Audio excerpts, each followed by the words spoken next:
Imagine moving to another state away from everything you know and love at the age of 7. Imagine being the youngest of 12 children. Imagine meeting a spiritual leader at the age of 9, not realizing that he would be your lifelong pastor. Imagine looking your faith. Imagine losing your faith, making poor choices, living life as you choose. Imagine being blessed with a beautiful son. Imagine lying in a hospital bed, pregnant with your second child, septic, doctors predicting your death. Imagine doctors predicting that your son has received medical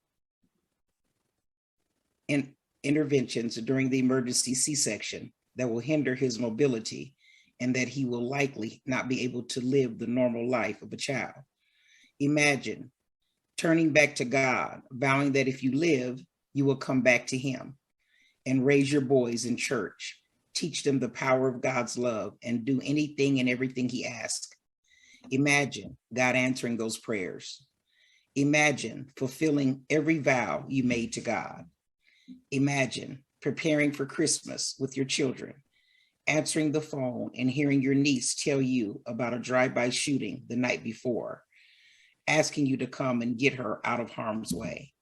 Imagine rushing to your niece's rescue, then gunshots erupting again, but this time it's your children that are in harm's way. Imagine panic as you learn that your 3-year-old has been shot. Imagine holding his limp body in your arms as he takes his last breath. Imagine finding out the killers of your child are children themselves. Imagine forgiving them. Imagine thinking your work is done with the words, "I forgive," only to find that these words are just the beginning. Imagine realizing what you thought was justice was in fact injustice. Imagine advocating for your child's murderers before the US Supreme Court. Imagine the man who took your child's life asking that you love him like a mother.